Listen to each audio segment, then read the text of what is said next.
Assalamualaikum warahmatullahi wabarakatuh. Kembali lagi di channel saya. Di kesempatan kali ini saya ingin menjelaskan salah satu kompetensi dasar yang harus dikuasai oleh kelas 11 di semester genap ini, yaitu tentang text procedure atau procedure text.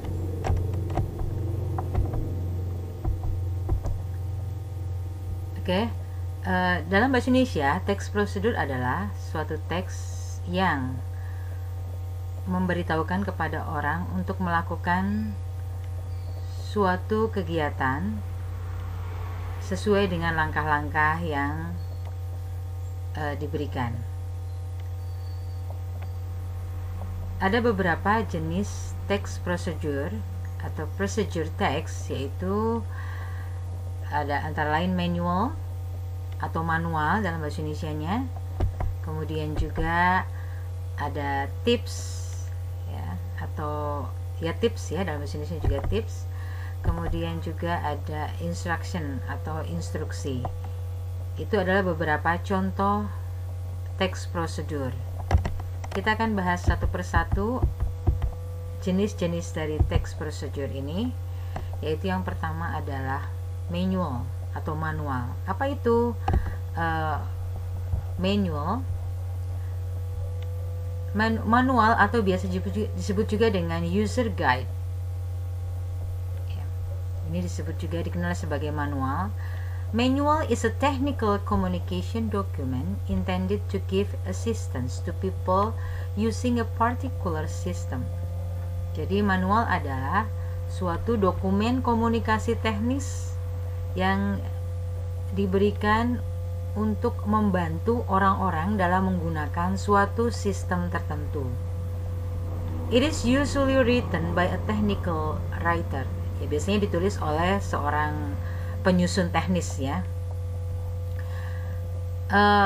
User guides are most commonly associated with electronic goods, computer hardware and software. Jadi manual ini biasanya berkaitan dengan peralatan elektronik atau perangkat-perangkat komputer.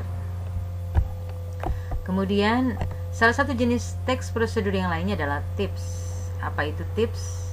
Tentu kita semua sudah paham apa itu tips ya, yaitu kiat-kiat atau saran ya. Di sini juga disebutkan tips means advice on matters that may be interest to you, usually offered at no cost. Jadi tips ini artinya adalah saran yang mungkin menarik bagi kita, yang biasanya diberikan tanpa bayaran atau tanpa pamrih gitu ya. Kemudian salah satu jenis teks prosedur yang lainnya adalah instruction. Apa itu instruction? Atau instruksi dalam bahasa Indonesianya. Instruction is a statement that describes how to do something in order or command. Jadi instruksi adalah suatu pernyataan yang menjelaskan bagaimana bagaimana melakukan sesuatu secara berurutan atau sesuai perintah. Ya, contohnya ini nih. How to wash your hands. Ini adalah salah satu contoh teks instruksi ya, urutan-urutannya. Bagaimana sih mencuci tanganmu? Nah, itu tadi adalah jenis-jenis teks prosedur. Yang sekarang kita akan bahas adalah unsur kebahasaan dalam teks prosedur. Yang pertama adalah teks prosedur banyak sekali menggunakan kalimat atau ungkapan perintah. Ungkapan perintah atau kalimat perintah, atau dalam bahasa Inggrisnya adalah imperatives. Apa itu imperatives? Imperatives are used to directly tell someone to do something, sometimes quite strongly. Jadi ungkapan perintah ini dipergunakan untuk memberitahukan seseorang secara langsung, baik itu berupa perintah ataupun mempertegas sesuatu ataupun larangan ya. Nah, contohnya di sini adalah perintah dari ibu kepada anaknya misalnya. Eat vegetables to stay healthy. Makan sayuran-sayuran untuk tetap sehat. Ya, ini adalah contoh kalimat perintah dari ibu kepada anaknya. Dari guru kepada siswanya. Study English harder if you want to study overseas. Belajar bahasa Inggris lebih keras jika kamu ingin belajar ke luar negeri. Ini perintah dari suami kepada istrinya, get the car washed this weekend. Bersihkan mobilnya minggu ini atau akhir pekan ini. Itu contoh kalimat perintah atau ungkapan perintah. Nah, bagaimana sih struktur kalimat perintah di sini? Di sini kita bagi menjadi dua, ada yang menggunakan kata kerja dasar, ada juga yang menggunakan do not. Ya, yang menggunakan kata kerja dasar di sini adalah kalimat perintah yang bersifat memerintah, sedangkan yang menggunakan kata do not ini adalah kalimat perintah yang ditujukan larangan, pada larangannya. Kita pelajari satu persatu kalimat perintah yang berdasarkan yang menggunakan kata dasar, kata kerja dasar, ya, kata kerja dasar. Nah, di sini contohnya beat the eggs. Ini kalimat perintah biasa ya. Beat the eggs. Aduk telur-telurnya. Kemudian bring the mass to a vertical position. Ya, use the correct outlet. Nah, kemudian juga ini contoh kalimat perintah yang bersifat larangan, biasanya diawali dengan do not. Do not eat too much candy. Do not drive fast in the snow. Don't forget your cell phone. Nah, di sini bisa menggunakan do not, bisa juga menggunakan don't. Diikuti dengan kata kerja bentuk pertama. Oke, itu adalah pola kalimat imperatif. Nah,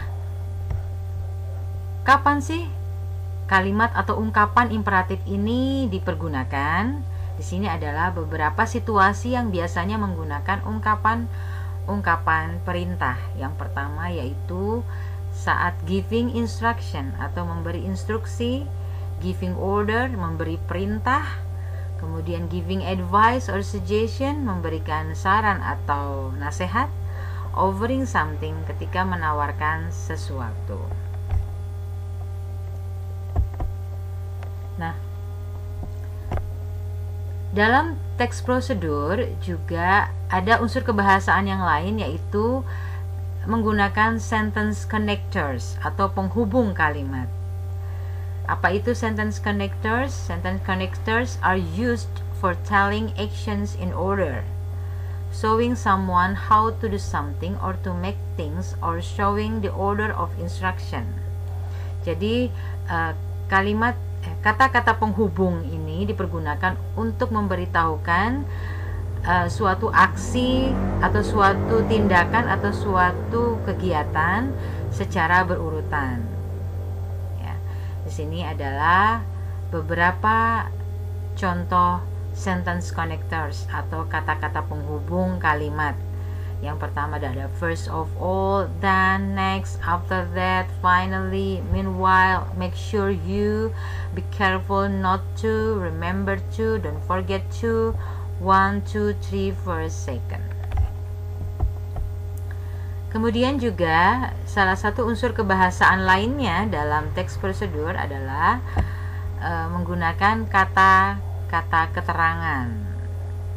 Ya, banyak menggunakan kata-kata keterangan juga. Di sini contohnya adalah ada kata keterangan yang menyatakan cara. Ada slowly, ada fast, hard, beautifully, strongly. Ada kata keterangan yang menyatakan tempat. Ada nowhere, somewhere, at the school, from the market, upstairs. Ada kata keterangan menyatakan waktu. Tomorrow, 3 days later, at 7 o'clock, in winter, in 2018.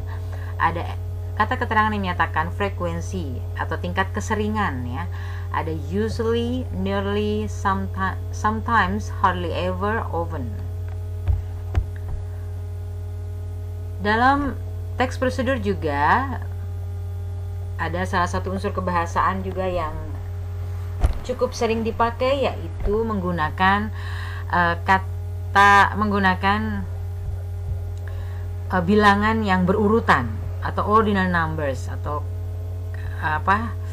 angka berurutan ya. Di sini ada angka berurutan yang seperti pertama, kedua, ketiga, keempat, itu adalah namanya ordinal numbers ya. Di sini ada first, second, third, fourth, fifth, sixth, finally.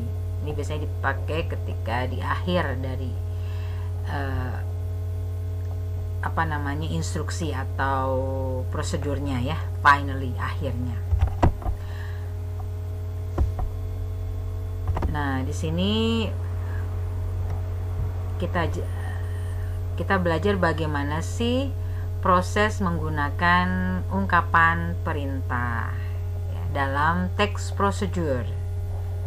Di sini, one common feature when describing a process such as the instructions for how to make a particular dish is the use of the imperative. The imperative form is made by using the bare infinitive of the verb, the infinitive without to. Jadi salah satu unsur kebahasaan yang umum dipakai ketika menggambarkan suatu proses adalah menggunakan kalimat atau ungkapan perintah. Nah, bentuk kalimat perintah ini dipergunakan dengan menggunakan kata kerja dasar atau kata kerja tanpa to ya, kata kerja dasar. Contohnya di sini, use a minimum of 4 eggs per omelette. Di sini menggunakan kata kerja dasar use tanpa ada tambahan to, tanpa ada embel-embel tambahannya ya. Betul-betul menggunakan kata kerja dasar. Di sini juga menggunakan kata kerja dasar heat the oil, not too much heat, just heat it. Di sini kata kerja dasar put, kata kerja dasar mix. Di sini adalah ciri dari teks prosedur, itu banyak menggunakan kalimat perintah seperti itu. Tapi kadangkala juga ada teks prosedur yang tidak menggunakan kalimat perintah, tetapi di sini menggunakan kalimat biasa. Nah, biasanya kalau menggunakan kalimat biasa, subjeknya adalah menggunakan you. Ya, subjeknya menggunakan you di sini. You use a minimum of 4 eggs. Subjeknya menggunakan you. Nah, oke. Itu tadi. Nah, when giving a series of instructions, it's more natural in speech and writing to join the different instructions together with linking words. There are many different linking words that can be used to describe a sequence of instructions that are part of a process. Two very simple but commonly used ones are and then. Jadi ketika memberikan rangkaian instruksi dalam ucapan maupun dalam penulisan, itu biasanya ketika menggabungkan instruksi-instruksi yang berbeda secara bersamaan, itu menggunakan kata-kata penghubung atau disebut juga dengan linking words atau disebut juga dengan connector words ya, kata-kata penghubung. Jadi di sini ada banyak kata-kata penghubung yang bisa dipergunakan untuk menggambarkan sebuah urutan instruksi yang merupakan bagian dari proses. Dua di antaranya yang sangat sederhana, dua kata penghubung yang sangat sederhana, yaitu antara lain adalah and dan juga then. Nah, di sini kita akan belajar bagaimana sih menulis suatu text procedure. Seperti yang saya jelaskan tadi, text procedure itu adalah fungsi sosialnya tells the reader how to do something or describe how something is done through a sequence of steps. Jadi fungsi sosial dari teks prosedur adalah memberitahukan kepada pembaca bagaimana melakukan sesuatu atau menggambarkan bagaimana sesuatu tersebut dilakukan melalui serangkaian langkah-langkah. Penulisan prosedur ini ensures the reader can complete the action or follow the process. Harus meyakinkan pembaca bisa melengkapi aksi atau mengikuti proses-prosesnya. Kemudian penulisan prosedur ini juga generally organized according to time. That is, it begins with the first step in the process and proceeds in time until the last step. Jadi diatur berdasarkan waktu, ya, yang dimulai dari langkah pertama dalam proses tersebut, kemudian prosesnya selanjutnya sampai dengan langkah terakhir, ya. Jadi berurutan, itu ciri dari penulisan prosedur. Kemudian imperatives are often used when describing a process. Jadi kalimat perintah biasanya dipergunakan ketika menggambarkan suatu proses. Ya, contohnya di sini ada. Kemudian transition words are used to indicate that one step has been completed and a new one will begin. Transition word atau tadi disebut juga dengan linking words atau kata-kata penghubung dipergunakan untuk mengindikasikan bahwa satu langkah telah selesai dan langkah yang baru akan dimulai. Itu penulisan dari teks prosedur. Sekarang kita akan bahas fungsi sosial dari penulisan teks prosedur, kemudian juga struktur organisasinya, struktur teksnya, ya, struktur teksnya, kemudian juga unsur kebahasaan yang banyak dipakai dalam teks prosedur. Yang pertama adalah fungsi sosial dulu kita bahas. Apa sih fungsi sosial dari teks prosedur ini? Yaitu to tell how something is accomplished through a sequence of action or steps. Dalam memberitahukan sesuatu disusun menurut rangkaian aksi atau langkah-langkah. Kemudian struktur teksnya itu yang pertama, paragraf pertama atau bagian pertama adalah goal atau tujuannya. Kemudian bagian kedua atau paragraf keduanya dan seterusnya. Di sini ada material. Tapi material ini tidak harus ada dalam teks prosedur. Material atau bahan-bahan, ya. Ini tidak harus ada, boleh di skip gitu istilahnya, ya. Nah, ini langkah selanjutnya adalah steps. Nah, step ini harus ada dalam teks prosedur karena intinya adalah ini, ya. A series of instructions oriented to achieving the goal. Jadi rangkaian instruksi yang ditujukan untuk mencapai tujuan tadi. Jadi struktur teks dalam teks prosedur ini intinya adalah ada dua, yaitu ada goal dan steps. Materials ini tidak harus ada. Kemudian unsur kebahasaan dalam teks prosedur atau procedure text adalah menggunakan present tenses, terutama kalimat perintah atau menggunakan kata kerja yang aksi, ya. Kata kerjanya melakukan. Kata kerja yang dipakai adalah kata kerja yang melakukan. Dan di sini bentuk present tense-nya lebih fokus kepada bentuk present tense yang kalimat perintah, ya. Lebih banyak menggunakan kalimat perintah. Kalaupun tidak menggunakan kalimat perintah, menggunakan kalimat present tense biasa, itu biasanya subjeknya menggunakan you, menggunakan subjek you atau kata ganti orang you, ya. Kemudian banyak menggunakan kata sifat atau adjectives untuk menyusun frase benda, ya. Kemudian juga menggunakan angka-angka untuk menunjukkan urutan aksi atau urutan kegiatan. Itu tadi materi tentang text procedure atau procedure text. Thank you for your attention. Don't forget to subscribe, like, and comment. Thank you very much. Goodbye. Assalamualaikum warahmatullahi wabarakatuh.